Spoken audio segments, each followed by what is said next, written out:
Please sir కాపాడండి sir, వాళ్ళని చంపడానికి వస్తుంది sir, please sir.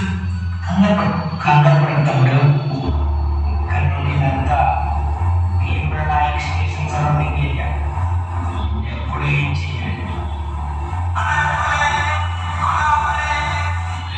Bheema Nayak area అక్కడ పగలరా పోదాం, మళ్ళీ దొరుకుతాడు వీడు. అన్నా చాలా థ్యాంక్స్ అన్నా. ఎవరన్నా భీమనాయక్ అంటే? హంగామా నుంచి చదివితే నేనున్నా అని నిలబడే నిండు బంగారం.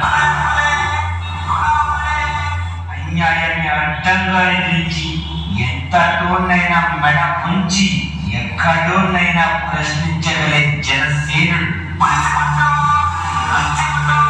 జనంలో పుట్టిన నాయకుడు ఆయనే మన భీమ్లా నాయక్.